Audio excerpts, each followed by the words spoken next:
This channel does not promote any violent, harmful, or illegal activities. All content provided by this channel is meant for an educational purpose only. থেকে বড় খবরে নজর রাখছি আমরা ত্রিপুরায় BSF এর উপর হামলা বাংলাদেশি দুষ্কৃতীদের পানি সাগরে বিএসএফ জওয়ানের আগ্নেয়াস্ত্র কারার চেষ্টা হয়েছে দুই বিএসএফ জওয়ানকে বাঁশ লাঠি দিয়ে বেধড়ক মারধর ছবি দেখাবো আপনাদেরকে বারবার ভারতকে উত্তক্ত করার চেষ্টা ব্যর্থ বারবার হামলা সত্ত্বেও মাথা উঁচু করে প্রতিরোধ বিএসএফ এর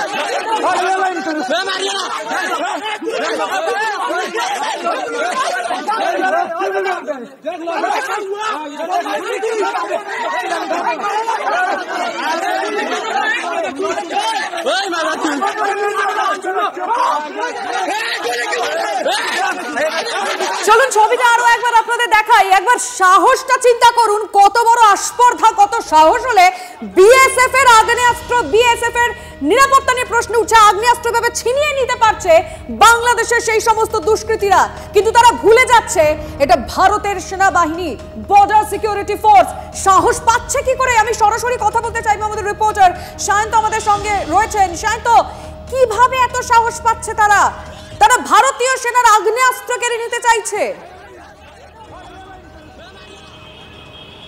একদমই দেখো একই দিনে তিনটি ঘটনা তিনটাই ঘটেছে পূর্বাঞ্চলীয় কমান্ডের অন্তর্গত এলাকায় মালদহ কৃষ্ণনগর তারপর হচ্ছে ত্রিপুরা ৪৭ নম্বর পিলারের কাছে পানি সাগরে যে ঘটনা ঘটেছে সেটা কিন্তু স্বাভাবিকভাবে এর পেছনে যে বড় সড়ো মাথা উস্কানি আছে তা নিঃসন্দেহে মনে করছেন বিএসএফ এর কর্তারা কারণ এবার শুধু বাঁশ লাঠি দিয়ে তারা করাই নয় বিএসএফ এর যারা জওয়ান রয়েছে তাদের হাত থেকে আর্মস কেড়ে নেবার চেষ্টা হয় এত সাহস পাচ্ছে কোথা থেকে এটাই কিন্তু প্রশ্ন তুলছেন বিএসএফ এর ইস্টার্ন কমান্ডের শীর্ষ কর্তারা ইতিমধ্যেই গোটা ঘটনাটি কিন্তু স্বরাষ্ট্র মন্ত্রকের নজরে আনা হয়েছে ইউনিস প্রশাসনের তরফে যেভাবে বারবার উস্কানি দেওয়া হচ্ছে যেভাবে বাংলাদেশের পলিটিক্যাল দলগুলো উস্কানি দিচ্ছে তাতেই কিন্তু এই ধরনের ঘটনা ঘটছে বলে মনে করছে বিএসএফ এর জওয়ানরা এবং এই ঘটনা আগামী দিনে আরও বাড়বে সেক্ষেত্রে বিএসএফ এর জওয়ানদের বারবার করে বলে দেওয়া হয়েছে কোনো রকম প্ররোচনায় পা না দিতে কারণ যে কোনো রকম প্ররোচনায় পা দিলে কিন্তু পরিস্থিতি আরও ভয়াবহ উঠতে পারে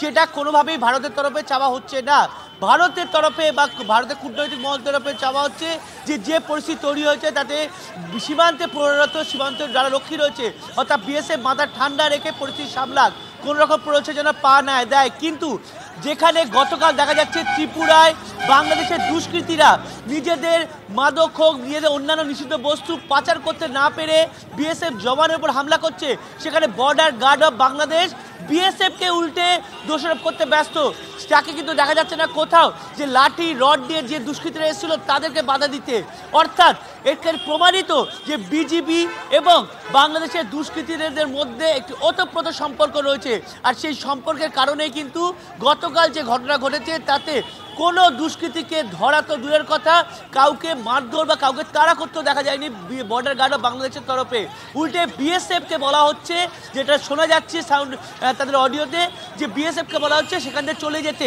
ভারতীয় ভূখণ্ডে দাঁড়িয়েছে বিএসএফ জওয়ানরা কোথায় যাবেন কেন যাবেন এটা তো বড়সড় প্রশ্ন যেখানে ৪৭ নম্বর পিলারের সামনে তারা দেশের সীমান্ত পাড়া দিচ্ছে অরক্ষিত সীমান্ত কাটা তার নেই কাটা তার দিচ্ছে না BSF Border Guard of Bangladesh সেখানে কেন নিজেদের জায়গা ছেড়ে তারা সরে যাবেন বিএসএফ এর জওয়ানরা কিন্তু অডিও ক্লিপে সেই প্রশ্নই তুলছে দেখা যাচ্ছে অর্থাৎ বর্ডার গার্ড অফ বাংলাদেশের দুষ্কৃতী এদের প্রত্যেকের মধ্যে গত কয়েক মাসে যে ওতপ্রোত সম্পর্ক গড়ে উঠেছে এবং সেটা আর্থিক কারণে তার নিঃসন্দেহে মনে করছে দেশের রাজনৈতিক মহল এবং দেশের প্রশাসনিক মহল আর এই নেক্সাস কিন্তু আরও ভয়াবহ উঠছে যত দিন যাচ্ছে একটা দেশের যে সরকার যে ধরনের নিয়ন্ত্রণ দরকার ছিল সেই নিয়ন্ত্রণ নেই আর তার ফল কিন্তু ভুগতে হচ্ছে সীমান্তর মানুষজনকে সীমান্ত পাহারার ক্ষেত্রে বর্ডার গার্ড অফ বাংলাদেশ তারা যেভাবে পাহারা দিচ্ছে তা কিন্তু কোনোভাবেই দেশ থেকে এই দেশে অনুপ্রবেশকে আটকাতে পারছে না বিএসএফ যদি কোনোভাবেই নিজের একটু হালকা দেয় তাহলে কিন্তু অনুপ্রবেশকারীরা ঢুকে পড়ছে।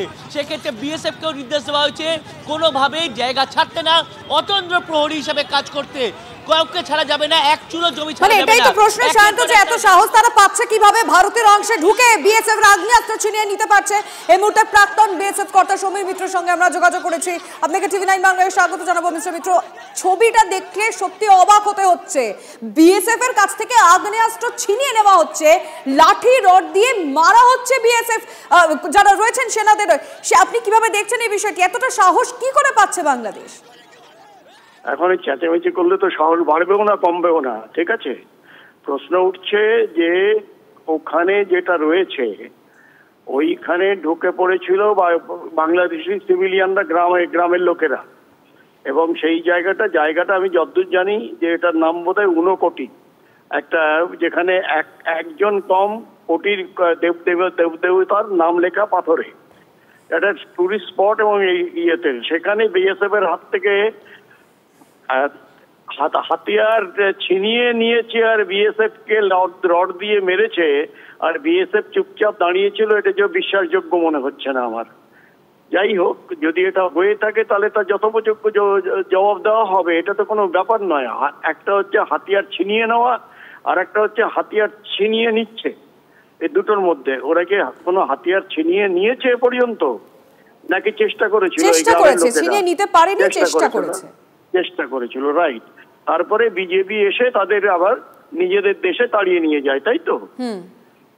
সুতরাং এই জায়গাটা আমাদের যে ইয়েটা, সেটা হচ্ছে যেন বর্ডার এইরকম করে উত্তপ্ত এবং অশান্ত না হয়, যেখানে ফায়ারিং এর দরকার পড়ে। এবং ফায়ারিং হলে দুপক্ষেরই নোকসান, এবং দুপক্ষেরই যারা রয়েছেন, বিজেপির সদস্য হোক কিংবা বিএসএফ এর সদস্য হোক, তারা কিন্তু কেউ না কেউ গুলি লাগতেই পারে তাদের।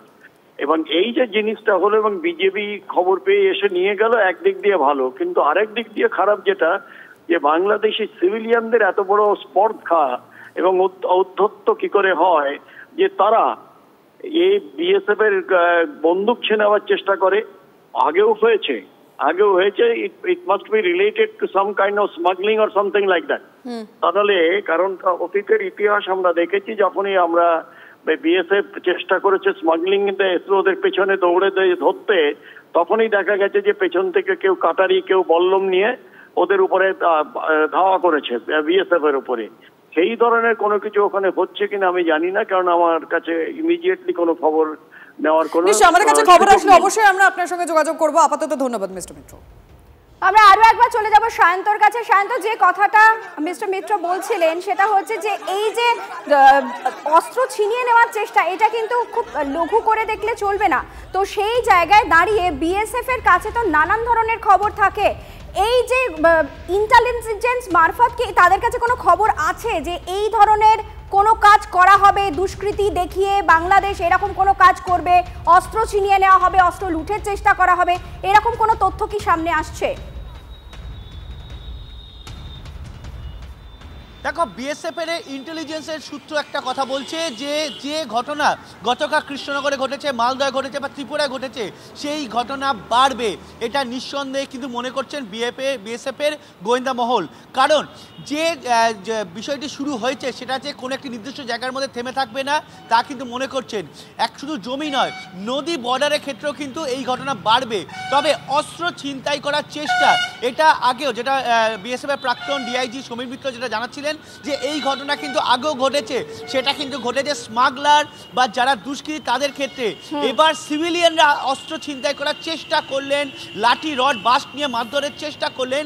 এই ঘটনা কিন্তু সাম্প্রতিককালে নতুন, আর সেটা সম্পূর্ণ হচ্ছে উস্কানির জন্য। ঠিক কথা, একেবারে কোথাও গিয়ে একটা উস্কানির প্রসঙ্গ কিন্তু সেই থেকেই যাচ্ছে, নইলে এত স্পর্ধা 4-5 জন বাংলাদেশির কোথা থেকে আসছে সে প্রশ্ন তো উঠবেই।